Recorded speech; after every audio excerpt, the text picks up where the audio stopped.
Animalia, nos amis des animaux aujourd'hui commence dans un cadre exceptionnel. On a le grand plaisir de vous inviter au domaine de l'Étoile, où nous-mêmes nous sommes invités par Tess et toute l'équipe du domaine. Donc bonjour Tess. Bonjour Del. Donc merci de nous accueillir donc, au domaine de l'Étoile. Au cours de l'émission et au cours de la visite, tu vas nous expliquer c'est quoi le domaine et qu'est-ce que vous faites, qu'est-ce qu'on peut trouver, les activités, etc. Et encore une fois, merci de nous inviter dans ce cadre vraiment enchanteur. Et avant de commencer, j'aurais voulu en 2 mots que tu te présentes à nos téléspectateurs. C'est qui Tess? Comment tu te retrouves ici? Est-ce que tu es mauricienne ou pas? Donc quelques mots sur Tess. Je suis donc d'origine française et mauricienne. Cela fait 10 ans que j'habite à l'île Maurice et je suis responsable des animaux et de l'écurie au domaine de l'Étoile. Donc aujourd'hui, je vais vous présenter le domaine de l'Étoile, je vais vous présenter également les nouveautés, la ferme. On va faire un petit tour tous ensemble et voir un petit peu tout ce que cette belle nature nous propose à l'est de l'île Maurice, à Sébastopol.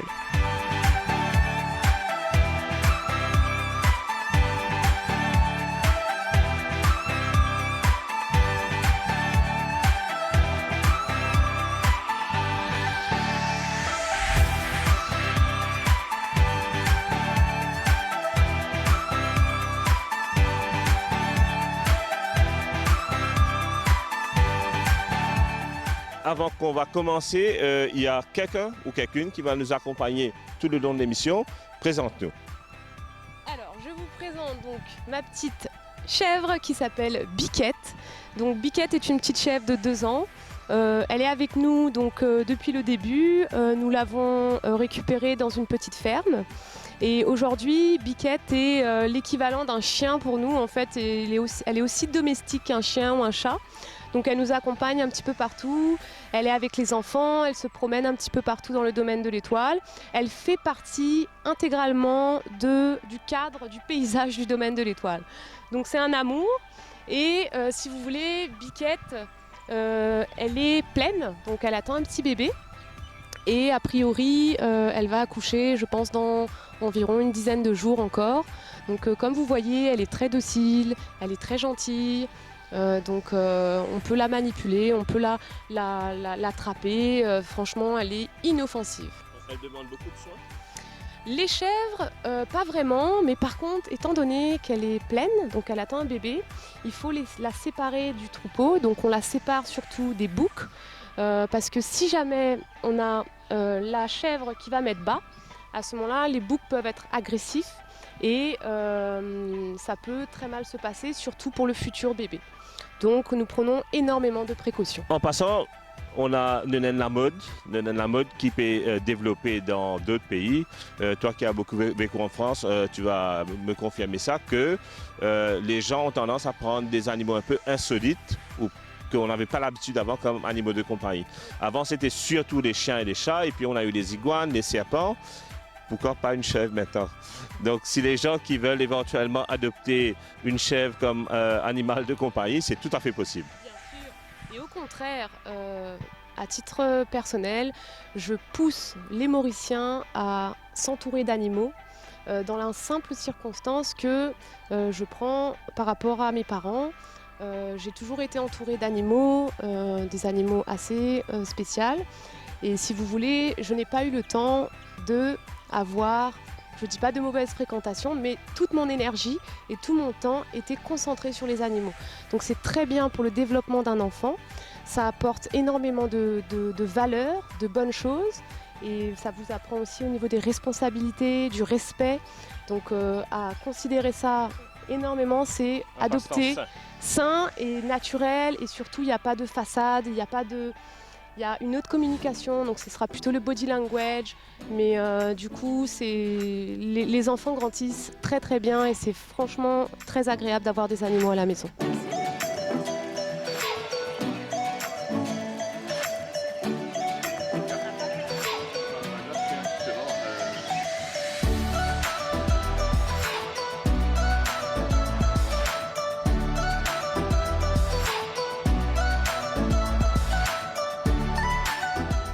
On se retrouve à la première étape de notre visite et on a vu un petit coin Polé-Virginie et là le coin des tortues. Explique-nous un petit peu c'est quoi le coin Polé-Virginie, qu'est-ce qui a été fait là, pourquoi c'est comme ça, et puis le parc des tortues.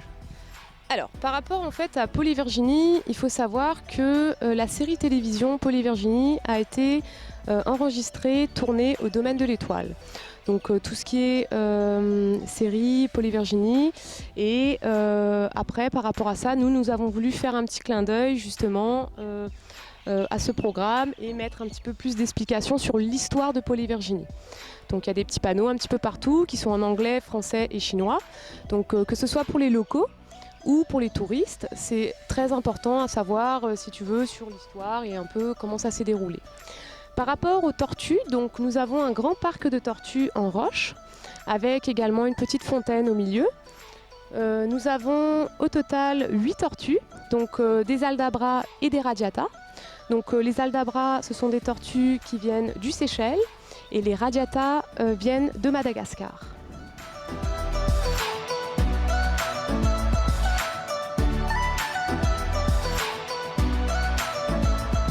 Alors ici nous vous présentons le circuit mini quad, donc pour les enfants à partir de 5 ans jusqu'à 12 ans.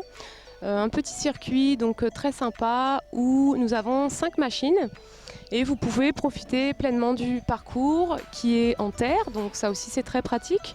Vous avez quelques petites sensations, donc le fait que ce soit en terre.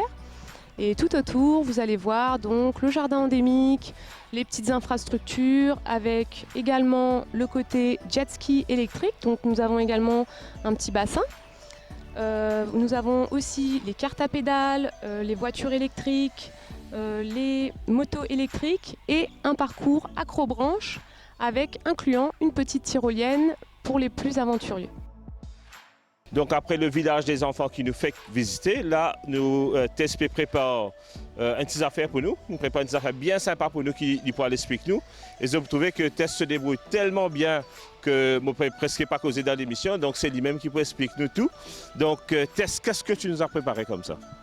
Petite surprise les amis, encore une fois une nouveauté. Nous sommes ici au Meditation Corner. Donc, le Meditation Corner, si vous voulez, c'est un petit clin d'œil que nous faisons pour tous les Mauriciens, étant donné que nous avons un pays, nous sommes une île multiculturelle et nous sommes un exemple, je pense, pour les autres pays où nous vivons tous ensemble avec toutes les communautés dans le respect et la paix. Donc nous avons préparé ce petit endroit où chaque religion est présente et dans un lieu, dans un cadre absolument magnifique.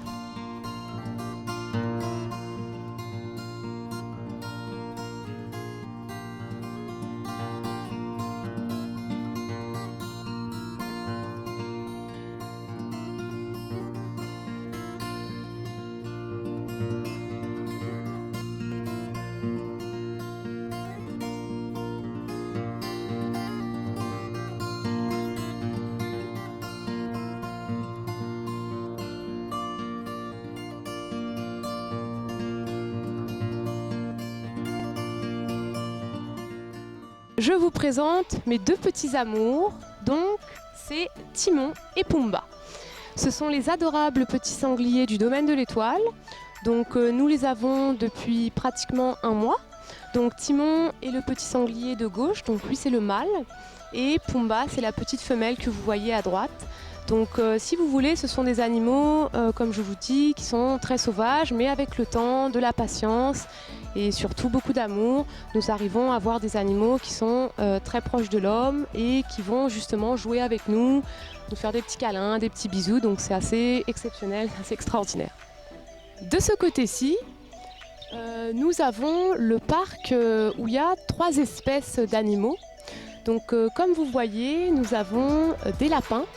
Donc des lapins tête de lion, donc c'est une race assez différente, ainsi que des cochons d'Inde. Et également en haut, vous allez voir, il y a des petites perruches qui sont là. Donc ce qui est assez extraordinaire dans ce parc, c'est qu'il y a 3 espèces qui cohabitent ensemble sans problème dans la paix et la tranquillité.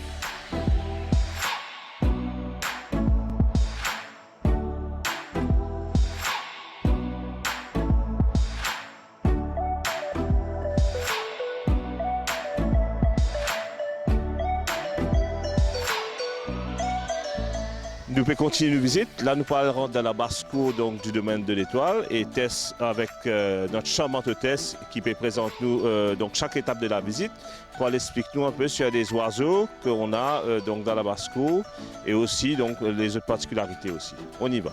Alors, ici, nous sommes dans la basse-cour du domaine de l'Étoile où vous allez voir sur un grand parc, nous avons donc plusieurs espèces encore qui sont présentes, notamment les paons qui sont ici. Donc, ce sont des paons qui sont assez domestiques.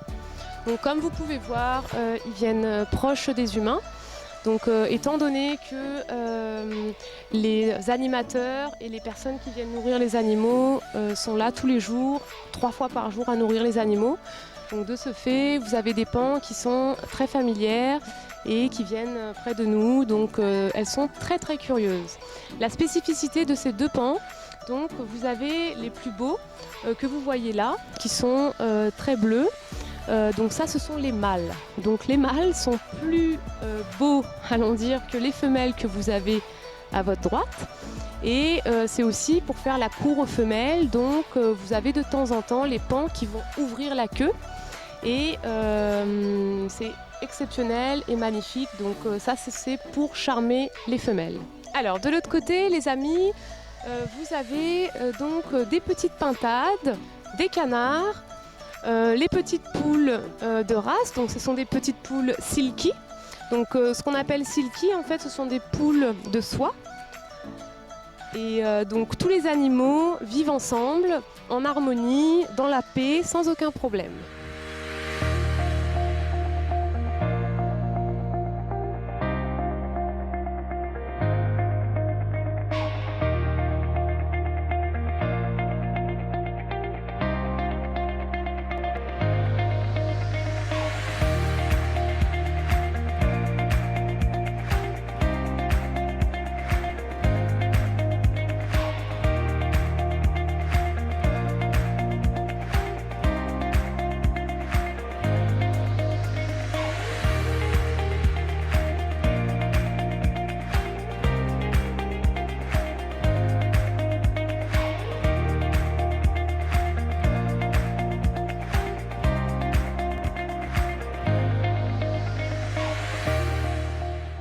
Et là, nous pouvons trouver des magnifiques chevaux dans leur enclos.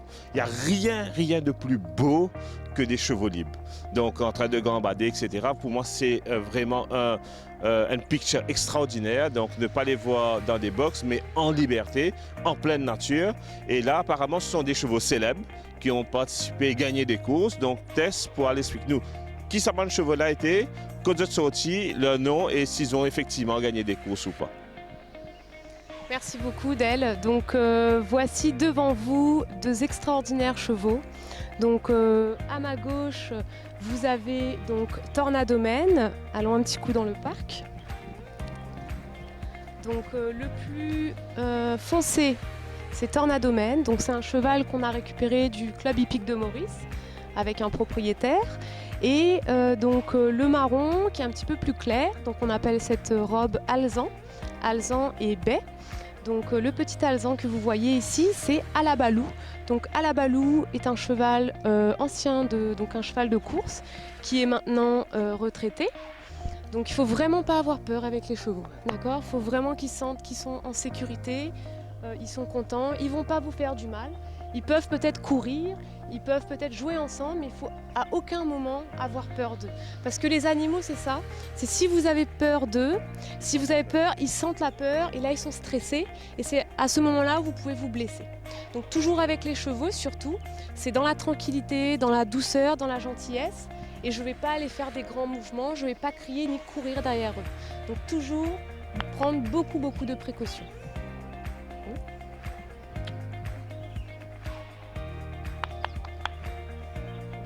Ils sont beaux. Lui, c'est Tornadomen. Tornadomen, donc aussi un ancien cheval de course.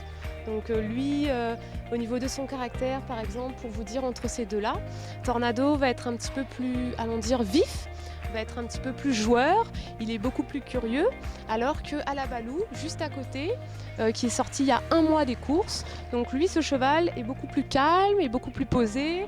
C'est un cheval qui mange très bien, donc il ne va pas faire le foufou. On peut très facilement le monter, même une personne, un petit enfant de 10 ans peut monter à la Balou, il est vraiment très sage. Donc l'importance avec les chevaux, c'est d'être en liberté. Donc ça c'est très très important. Les chevaux sont des animaux qui aiment se dépenser, courir, et s'il reste dans son box, il va stresser, il va paniquer, il va pas être bien. D'accord. Tess, j'aurais voulu te poser une question. Je pense que ta spécialité c'est les chevaux. Exactement. Et ton grand amour c'est les chevaux. Exactement. On dit que les chevaux des courses sont des chevaux particulièrement nerveux. Oui. Donc, de par leur alimentation, de par leur entraînement. Effectivement. Est-ce qu'un cheval des courses qui est retraité nécessite une adaptation particulière afin d'avoir, on va dire, une vie un peu plus reposée et être monté par des monsieur tout le monde? Alors, définitivement, Merci Del. pour le sourire. Merci pour le sourire. Ouais, tu devras venir chez le dentiste, toi. Il a les dents jaunes. Hein. Donc effectivement, vous avez devant vous, en fait, ce sont des athlètes. Ces 2 chevaux sont des athlètes. Ce sont ce qu'on appelle des pur sang. Lorsqu'on récupère ce genre de chevaux-là, il faut faire très attention parce qu'ils consomment pas mal de protéines, étant donné qu'ils font des courses, des performances.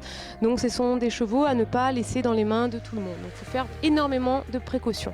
Mais au domaine de l'étoile, la chance que nous avons, en fait, comme c'est étendu sur 1200 hectares, nous avons énormément de terre, nous avons des grands parcs, beaucoup d'herbes. Donc du coup, les chevaux, en fait, sont ensemble, soit à 2, soit tous ensemble, lâchés tous les jours, 2 fois par jour. Et en fait, ils ont cette nature, ils ont cet endroit où ils peuvent se dépenser, ils peuvent courir. Et du coup, lorsque nous, on va les chercher, on va monter dessus, ils sont à ce moment-là très calmes et très faciles à manipuler, très faciles à monter, à s'approcher d'eux. C'est vraiment effectivement un autre cheval que nous retrouvons peut-être après 2, 3, 4 semaines. Vous avez le cheval qui s'est complètement détendu et reposé. D'accord. Et toi, ça prend combien de temps pour que tu les adaptes à être utilisés pour des balades? Alors ça dépend des chevaux, ça dépend des caractères. Par exemple, à la Balou, c'est assez exceptionnel. On a pris même pas 1 mois avant de mettre une personne dessus. Ça a été très très facile. Par contre, ce cheval-là, pourtant, il a été retiré des courses il y a maintenant un moment. Tornado Man, lui, il a un caractère un petit peu plus chaud et un petit peu plus nerveux. Donc lui, il a pris 2 mois et 1 semaine, allons dire 9 semaines. De gabarit aussi, je vois qu'il est un peu plus massif. Oui. Oui, effectivement, il est un peu plus massif, mais c'est surtout au niveau du poids, c'est pas un problème. C'est au niveau en fait du caractère, du mental, parce qu'il y a certains chevaux en fait qui ont été conditionnés justement aux courses, qui ont été très bien conditionnés, et du coup, ce sont des chevaux qui ont énormément d'énergie et ce sont des leaders, ce sont des chevaux de tête, donc c'est là où vous avez des chevaux qui ont des caractères un petit peu différents, et ça vient aussi avec la naissance. J'aurais voulu, moi, parce que, encore une fois, Animalia, nos amis des animaux, donc on a plusieurs passions que j'essaie, donc, au fil de l'émission, de faire des Mauriciens découvrir aussi ma passion. On a souvent, en faisant des émissions, on a tombé sur des antiquités. Donc, je suis grand passionné d'antiquités. Et là, une autre de mes passions qu'on a aussi vue dans l'émission, c'est la musique. Donc, ceux qui jouent du violon, voilà d'où viennent les fils de votre archer. C'est de la queue de cheval. Donc, on prend soit la crinière, ou bien la queue de cheval pour faire donc les fils de l'archet du violon. Donc quand vous avez un super maestro qui est en train de faire symphonie numéro 5 de Mozart donc devant à la Philharmonic Orchestra de Londres, vous allez voir que son archet de violon c'est fait des crins ou de la queue de cheval. J'ai raison ou pas?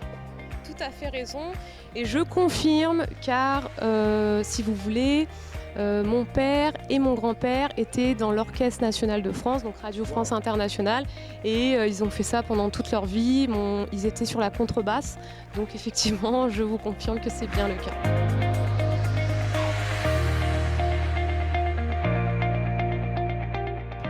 Animalia, nos amis les animaux, peut presque tirer à sa fin. Nous, toujours au domaine de l'étoile avec Tess, notre charmante Tess. Nous avons toutes les activités qui le domaine est pour faire à Ban Mauricien. Et je redis encore une fois, c'est une activité qui non seulement offert aux touristes, mais surtout aux Mauriciens, à un prix extraordinairement abordable. Et nous avons des animaux qui sont là, nous avons des boucs, nous avons des biches, nous avons des lapins. Et il y a plein d'animaux au domaine. Et nous pouvons aussi inviter la semaine prochaine pour retrouver le même domaine pour une nouvelle émission. Parce qu'il y a tellement à voir. Donc nous parlons les chevaux, nous parlons les autres animaux qui sont là et toute bonne activité comme la tyrolienne que le domaine de l'étoile est pour faire nous. Je dis au revoir, merci beaucoup pour votre fidélité. C'est une grande chose pour moi vraiment quand je dis nos laris, nous comme ça, qui suivent chaque semaine Animalia, nos amis les animaux, ça fait moi grand plaisir. Et je connais que aussi ça fait plaisir. Donc nous retrouvons la semaine prochaine pour une autre émission Animalia, nos amis les animaux, au domaine de l'étoile.